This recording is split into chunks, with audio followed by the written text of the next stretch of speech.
Consultório CBN, com Henrique Bonaldi. Oferecimento Med Senior, plano de saúde especializado para a terceira idade. Oi, doutor Henrique Bonaldi, tudo bem? E aí, gente, como é que vocês estão? Boa tarde a todo mundo. Já falamos de você aqui hoje, tá sabendo? Não tô sabendo, não. Já falamos bem. Cheguei aqui fazendo um drama, doutor Henrique. Falando que eu passei por uma cirurgia, que eu tenho uma tela dentro de mim. Um monte de ouvinte mandou mensagem. Ih, já fiz isso aí 2 vezes, você besta. Eu também. Eu também já fiz, negócio simples de hérnia inguinal. Falei, gente, me tratem bem. Todo mundo fala, deixa ser fresco, moleza. Tá vendo, doutor Henrique, como eu sou tratado? Como é que você falou hoje? É quase um resguardo. Tô quase de resguardo e eles estão falando assim de mim. Aí eu tentei explicar o que é hernia inguinal e a rede que colocaram dentro de mim, não consegui. Explica, Henrique. Ah, isso aí é fantástico. Isso aí é o seguinte, a cavidade abdominal, o músculo abdominal é a única coisa que segura tudo quanto é víscera que você tem dentro da barriga de cair para frente, certo? Alguns indivíduos, inclusive, ela cai para frente, né? O famoso barrigudo. O que é o barrigudo? É o cara que, apesar dele ter o músculo tentando conter os órgãos, as vísceras para dentro, esse músculo distendeu e foi em direção ao umbigo, em direção ao chão. É assim mesmo. Isso tende a acontecer quando você está mais velho, quando você está mais fora do peso, e a gordura visceral, ela pesa. Aí pesa em cima dessa barriga, esse músculo não dá conta e o cara fica barrigudo. Essa víscera, ela não sai, não é só por causa do músculo. Ela tem uma películazinha, como se fosse uma sacola plástica. Adalberto, isso que eu tava que tentando explicar. Separa ela. Você lembra uma vez que a gente fez umas aulas de anatomia na rádio, a gente falou sobre isso, que parece uma bandeirola, nananã, enfim. Uhum. Essa sacola, ela fica segurando a víscera dentro dela e apoiada na parede abdominal. Então, o abdômen, quando ele segura a víscera, ele não segura diretamente a víscera. Na verdade, ele está segurando essa sacola. E aí, o que acontece com o cara que faz a hérnia é que em algum local dessa parede abdominal, e aliás chama parede porque os músculos se organizam de um jeito que fica igualzinho a parede, nada passa, forma um buraquinho. E esse buraquinho vai deixando passar o conteúdo que está lá dentro. Então passa essa sacolinha e mais alguma víscera, geralmente uma parte do intestino. E aí vai passando por esse buraquinho. Até aí, problema nenhum, porque na hora que você deita, a gravidade empurra de volta para dentro da barriga aquilo que antes estava saindo quando você estava de pé. O problema é que tem um determinado momento que o risco de sair e não mais voltar é enorme. Nessa hora, ou na hora que sai e não volta, você fala para o cara que tem que operar. E aí como é que o cara faz para operar? O cara reduz, que a gente chama, então ele puxa tudo que estava saindo por aquele buraquinho, ele puxa de volta para a barriga e ele tampa aquele buraquinho com uma tela. É isso que ele faz. Essa tela, ela é uma tela muito, muito, muito fininha, como se fosse uma tela de mosquito, assim, sabe? Que não passa absolutamente nada. Então ele tampa aquele buraco, não é com rejunte, é com tela. É isso que ele faz na hora da cirurgia. Aí ele amarra aquela tela em volta do buraquinho, solta tudo o intestino, solta todas as paredes, costura o cara de volta e manda ele trabalhar na Rádio CBN de 3 a 5 no cotidiano. Pronto, isso que é hérnia então. Viu, Adalberto? Agora a minha estava voltando ainda, mas eu acho bom dar um recado então para as pessoas que estão ouvindo. Se tiver de pé e perceber uma protuberânciazinha assim na pele, perto do umbigo, e deitado não tem, pode ser hérnia. É bom ficar atento, né, doutor? Exato, perto do umbigo e nas duas inguinais, né, nas duas virilhas. Isso é super comum. E em mulher é super comum na região central, perto do umbigo ali, a gente chama de diástase abdominal, por causa de parir, né? A mulher que já foi grávida um dia, os abdômenes direito e esquerdo eles separam muito, então fica uma linha no meio da mulher, meio que sem abdômen, é comum ter ali, e qualquer incisão, a gente chama de hérnia incisional. Então, fulano já operou de apendicite, fulano já operou de colelitíase, que é pedra na vesícula, já operou de qualquer coisa na barriga, tem uma cicatriz? Essa cicatriz também pode ser esse tal buraquinho que a gente está falando. Perfeito. Agora, Mário, rapidinho aqui, essa protuberância que você percebeu, foi tocando? Em que momento você sentiu assim? Quando você vê assim, perto do umbigo, assim, perto, mais para baixo, perto da virilha, antes ali das partes íntimas, você vê uma bolotinha, assim, tipo um calombinho. Aí quando você empurra, ela volta. Que isso, interessante, Exato. Mas é bem pouquinho. Né, Não doutor? incomodava assim. Exato. Não doeu Não nada, doeu nada. mas a gente tem que fazer logo, porque o doutor Henrique explicou, pode acontecer de não voltar, né, doutor? E aí pode complicar o intestino. Ô, Adalberto, e tem mais uma dica. Você que está em casa aí, que está tossindo ou fazendo força para fazer cocô e isso está aparecendo, a chance de ser hérnia é de 99,999999999% de chance de ser. Porque é na hora que você aumenta, a gente chama isso de valsalva, né? Na hora que você aumenta a pressão no abdômen, porque você trava o ar dentro do pulmão, faz aquela prensa com o abdômen, aquela hora você gera uma pressão dentro do abdômen muito grande. E aí o conteúdo que tem no abdômen, as vísceras, os intestinos da vida, vão tentar sair por algum lugar. No indivíduo normal não tem por onde sair. Mas em quem tem hérnia, tem aquele santo daquele buraquinho. Aí ele tende a sair mais fácil. Então você que está em casa aí, faz o teste. Na hora que você fizer isso, você vai ver, opa... Tem hérnia até escrotal, né? Que é a hérnia, que é esse mesmo mecanismo que a gente está falando, só que a víscera ela vai para dentro do saco do cara. Nossa, mas anda um pedação aí, doutor. Ô Mário, todo mundo falava do exército, né? Eu passei por isso. No exército tem um teste. O que esse cara tá vendo naquele teste, Mário? Se você tem hérnia escrotal ou não, é aquilo que ele tá vendo. E aí cura do mesmo jeito, com cirurgia? Exato, mesma coisa, do mesmo jeito. O teste no exército, para quem não tá feito, é todo mundo pelado, você bota o pulso na boca e sopra. Era esse o teste, não era?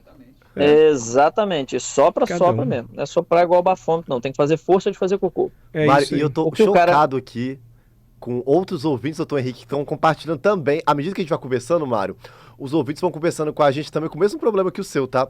Agora acabou de chegar uma participação do nosso ouvinte João aqui, falou que ano passado ele também fez essa cirurgia, Mário, e aí, infelizmente, um dia depois ele já estava liberado do médico, da cirurgia. Então, mas ele falou que também teve essa experiência que você também teve. Qual?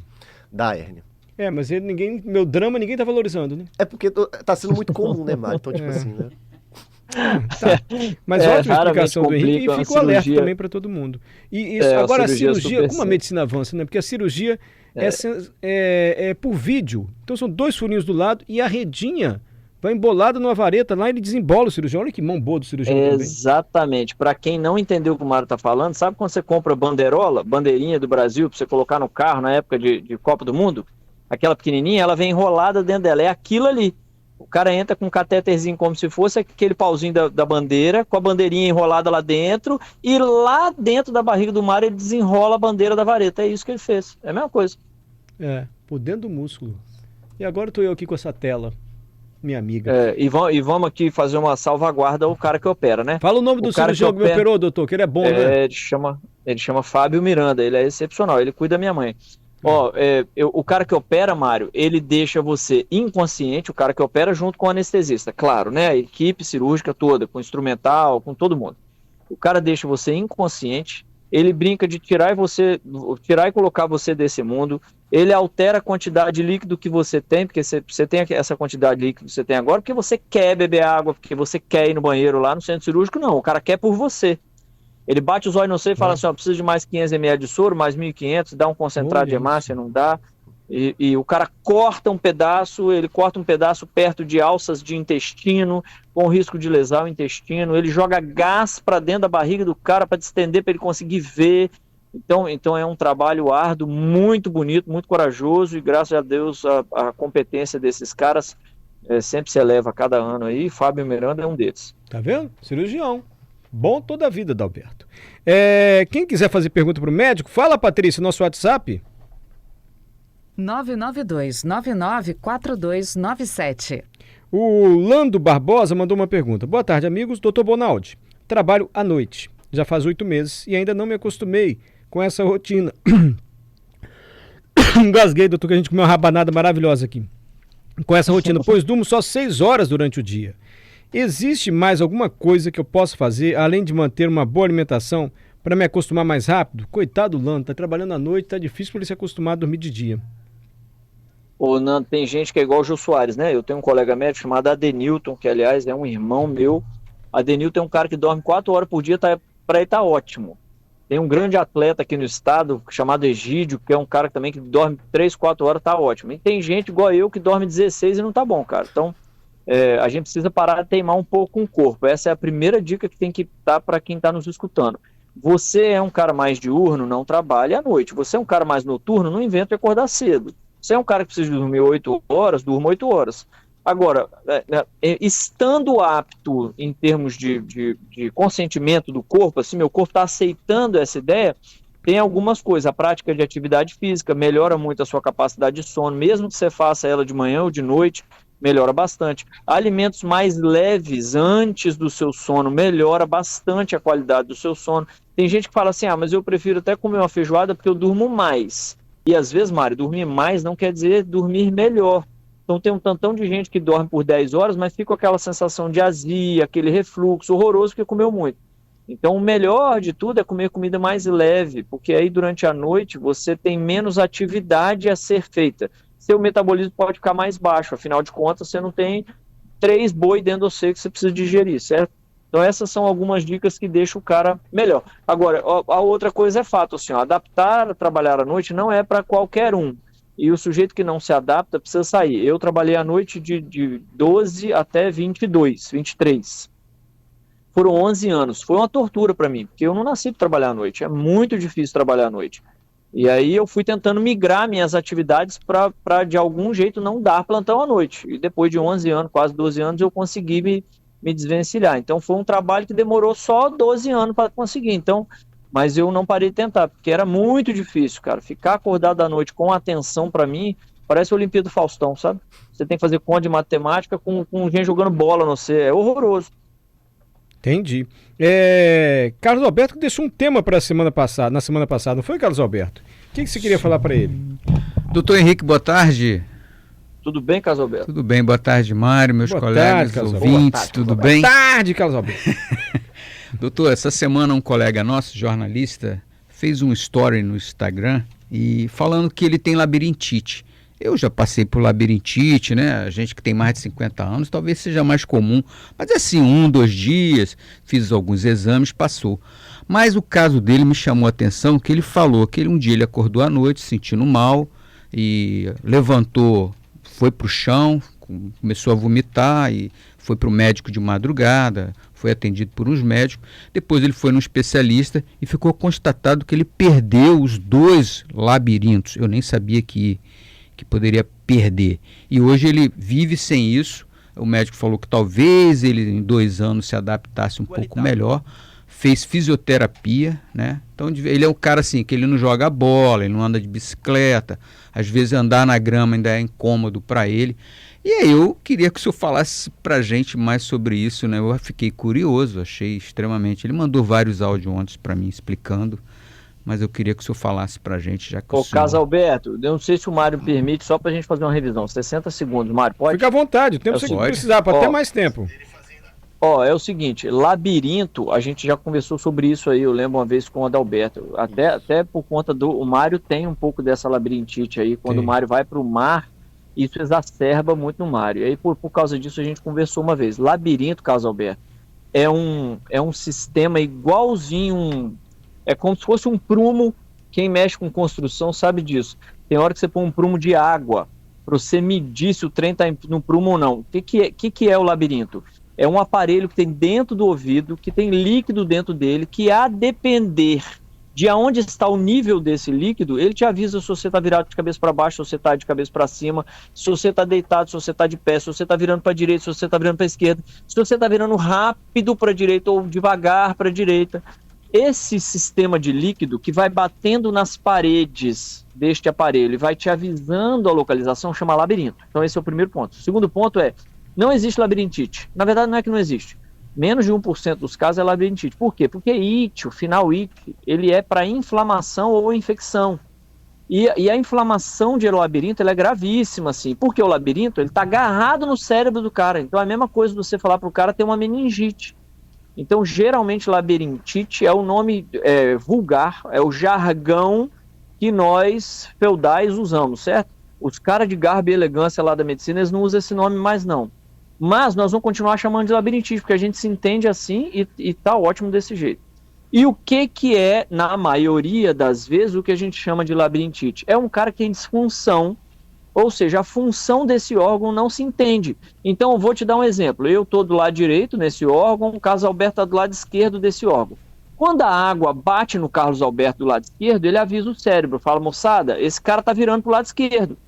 E o seu corpo, ele tende todo para o lado direito, o seu olho foca no lugar certo, porque o labirinto, ele avisa ao corpo inteiro o que fazer quando a água bater no caso Alberto tá do lado esquerdo. Aí o cara resolve fazer uma curva pro lado direito e bate a água em mim, que tô aqui no lado direito, fazendo a função do lado direito desse. E eu não funciono. Eu tô ruim pra caramba. Por algum motivo eu não tô funcionando da forma adequada. Aí eu não aviso o seu olho para olhar pro lugar certo, eu não aviso o seu corpo para atender pro lugar certo. Eu não aviso o seu pé para frear o carro, que você já tá mais rápido. Porque, tá entendendo o que acontece com o cara que tem labirintite? Ele fica completamente desnorteado. As pessoas acham que quem tem labirintite só fica meio zonzo. Não é não. Quem tem crise de labirintite, o cara tem hora que tem que deitar no chão ou sentar, tamanho desespero que ele fica. Porque tudo roda, o corpo não responde da forma adequada, os olhos do cara às vezes giram ou fazem movimentos ondulares muito rápidos e ele não consegue focar. Então isso é a história da labirintite. Tem tratamento a labirintite? Tem. Só que a sacada, Carlos Alberto, é entender o porquê que o cara tem labirintite. Então, na maioria das pessoas é assim: menino, comi um chocolate, estou numa crise de labirintite. Menino, usei tal perfume, estou na crise de labirintite. O cara tem uma relação com o sensório. Quando ele come alguma coisa, quando ele sente alguma coisa, dá crise de labirintite. O Mário, por exemplo, quando entra para dentro d'água. O Mário já fez esse testemunho, viu, Mário? Por isso que eu estou tendo a liberdade de falar. Fica à vontade. Contei para todo mundo aqui. Você lembra? Quando ele me contou assim, ó, quando eu entro para dentro d'água, o trem roda pra caramba e eu dando a vomitar, porque eu não consigo mais. É o labirinto avisando ele, ó, eu tô confuso, eu não tô conseguindo me entender. Então, à medida que você vai conseguindo achar a causa, você vai tirando os gatilhos que fazem o cara ir pro labirinto. Por quê? Porque não tem um remédio que resolve.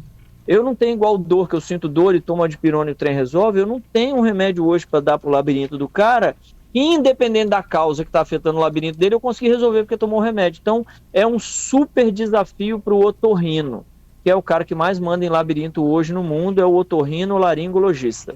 Se ele não está resolvendo seu trem, mulher do céu, benzedeira, porque realmente ele é o top de linha hoje na área da saúde para resolver. Mas é isso, não sei se eu respondi no final das contas. Respondeu, Carlos Alberto? Sim, ele falou que vai conviver com isso. O médico disse que o dele não tem cura. Ele vai, talvez o corpo dele vai se adaptar um pouco, que ele já viu isso mais em pessoas idosas, nunca tinha visto. Um outro paciente dele chegou a ficar surdo por causa desse problema que foi mais grave, né? É isso. Ó, o Antônio, que eu tive Alberto, isso. Então, desculpe, vai, doutor Henrique. O caso Alberto tem uma relação direta com o ouvido, com o que escuta também. Então, volta e meia, você tem uma patologia única que afeta os dois pontos. Então, isso existe também. E a outra coisa não tem cura, mas tem controle. Então, melhorar a alimentação, melhorar fazer fisioterapia vestibular, que hoje existe. Você treina o cara para o cara acostumar com o desequilíbrio. Então, você vai treinando, tem jeito. Então, quem tem esse trem em casa não é para ficar desesperado, não. Ao contrário, nós estamos no século XXI. É o que ele fez. Não tem cura, mas tem como ir treinando para melhorar a performance do cara. Ó, o Antônio, nosso ouvinte, mandou mensagem. Eu tive isso, acordei tonto. Virava de cabeça para o lado esquerdo, rodava tudo. Você não sabe onde está. Pois é, labirintite. Ângelo está elogiando o doutor Henrique. Onde o doutor Henrique vai, ele é elogiado, né? Excelente entrevista com o doutor Henrique, muito didático. Toda terça-feira ele está aqui, Ângelo. Terça-feira, o Valde 13h30, ele está aqui com a gente. Antes ele vinha aqui trazendo biscoitinho. 4h30. Pãozinho de Depois queijo. ele desistiu, que a gente comia muito, Não, então dava prejuízo para ele. Ele adapta a agenda dele, pelo menos 2 vezes ao mês. Ele o elogio, nos atender aqui. O elogio, vocês precisam ver lá em casa, minha mulher, como é que ela elogia eu, menino. Ó. Carlos Eduardo, boa tarde. Doutor, tenho alergia a estatinas. Já passei muito mal. Razovastatina. Quase fui arrastado para cima. Ih, quase morreu então. Há pouco tempo, minha médica passou simvastatina e também tive reação alérgica. Isso é normal? O que não me conformo, diz o Carlos Eduardo, é estar com colesterol elevado, mesmo sendo atleta e com alimentação balanceada. Eu também... alguns pontos aí, Mário. Primeiro que a alergia é verdade. Assim, a alergia surge, a gente já conversou sobre isso também. Surge do Neida, como diz vocês aí. Isso. E não tem relação com, mas eu sempre tomei leite, nunca tive nada, agora tô com alergia a leite, então não é o leite. Não, pode ser o leite. Você tomou leite a vida inteira, com 47 você resolveu ter alergia a leite. Isso existe, certo? Então esse é o primeiro ponto que precisa entender. O segundo ponto é que eu não trato colesterol alto só com estatina. Então se eu tiver alergia a estatina e o colesterol mais alto que deve, calma, que eu tenho mais 2, 3 classes de droga que pode ajudar isso aí. Tem outros remédios que podem ajudar. E a terceira coisa é Deus mandou, não tem jeito. Isso é a mesma coisa daquele cara que estuda 3 meses e passa na prova da NASA para ser o cara mais top que vai para Marte. E o outro estuda 35 anos e ele leu um gibi da Mônica. Isso não tem jeito, moçada. Deus nos criou ou Deus, Buda, lá, sei lá quem que vocês acreditam, com essas capacidades e incapacidades. E tem gente que é assim mesmo, Mário. Eu tenho 2 pacientes veganas e atletas que têm um colesterol de 400, 500. Não tem o que fazer. Inclusive, difícil de tratar até com medicação. O que faz com esse indivíduo? Manda ele continuar atleta, porque se ele tivesse na mesa do bar, lá na churrascaria, e comendo o tempo inteiro algodão doce, ele morria mais cedo. Então, com as armas que você tem, você vai trabalhando. Mas isso existe, infelizmente, e não tem solução. Isso é geneticamente determinado. Doutor Henrique, vou contar para os nossos ouvintes que eu mandei para o senhor hoje uma reportagem que a gente vai exibir amanhã na TV Gazeta, no Bom Dia Espírito Santo. Acabei de colocar agora a chamada dessa reportagem no Instagram, no meu Instagram, que é Mário Bonella. Tem 2 fakes, hein? Se tiver Mário Bonella, jornalista, não sou eu. Tem outro Mário Bonella que não sou eu. Como é que a pessoa sabe qual sou eu? O que tá de camisa branca. Pronto, vai. Eu tô de camisa branca. Esse sou eu de verdade, os outros não sou eu. E é um caso muito raro que aconteceu aqui no Espírito Santo. Há uma suspeita, um diagnóstico de botulismo, ainda que os exames não tenham confirmado isso. E a paciente, ela ficou mais que em coma profundo, porque nem respirar, ela respirava e ouvia tudo o que acontecia à sua volta. E essa história vai se desenvolvendo e tem uma participação decisiva de uma médica também, que bancou o diagnóstico de botulismo, ajudou no tratamento. Enfim, eu queria que o senhor chamasse o pessoal para assistir essa reportagem, se o senhor acha que é conveniente. Porque eu mandei para o senhor antes, que eu tenho medo de estar falando alguma bobagem, eu mando para os amigos que entendem do assunto. Você se adiantou, E me né? pareceu impressionante essa história que a gente vai mostrar amanhã, doutor. E por tudo que aconteceu com essa mulher, ela teve o que se chama síndrome do encarceramento. Você imagina seu corpo todo paralisado, você ouve tudo, sente frio, sente dor, mas não consegue abrir o olho, não consegue mexer o músculo. E pela raridade do caso, doutor. Ô Mário, eu fiz residência num dos maiores hospitais que tem nesse país. Eu vivi o Covid de perto, então eu não me considero um cara que vi pouco, apesar de pouco tempo de medicina, que vi pouco na medicina, não. E eu fiquei emocionado com o negócio, cara. É muito legal a reportagem. Quem puder assistir, assista, porque é um ensinamento de vida, de fé, de esperança. É um trem que mistura a gente só com um sentimento bom. E é raríssimo pelo seguinte: na grandíssima maioria das vezes, o Lockheed-In Syndrome, que eles chamam, que é síndrome do encarceramento, ela não tem solução. Então, pouquíssimos indivíduos no mundo, nos últimos 100 anos que a gente está registrando esses trem, têm o direito de falar assim, sente-se assim, assim, assim, é assim que o sujeito se sente. É muito pouca gente que consegue dizer como o cara se sente numa síndrome que geralmente você entra e não sai dela. Ela geralmente, inclusive, precede a pior e morte do cara. Então, isso existe em alguns quadros neurológicos severos, então não é qualquer coisa. E para as pessoas entenderem, para a gente fazer uma... como é que chama isso? Quando você dá um spoiler lá, como Chamada, o outro chama?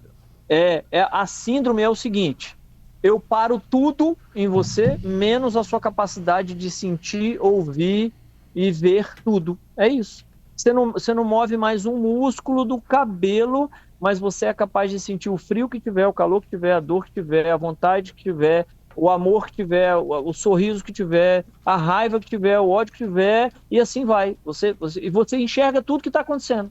Então você está escutando o cara falar de você, você está vendo o que está acontecendo, você está ciente de absolutamente tudo, mas você não mexe absolutamente nada. Você não fala, você não mexe, você não coça, você não limpa, você não executa absolutamente. Essa é a síndrome que o Mário traz de uma maneira diferente da que eu falei agora, catastrófica. O Mário traz cheio de esperança. Porque ela se recuperou. Coisas boas. A paciente se recuperou graças também ao amor da família, a dedicação dela, a vontade dela de viver e o trabalho dos médicos. Assim, medicina é sensacional.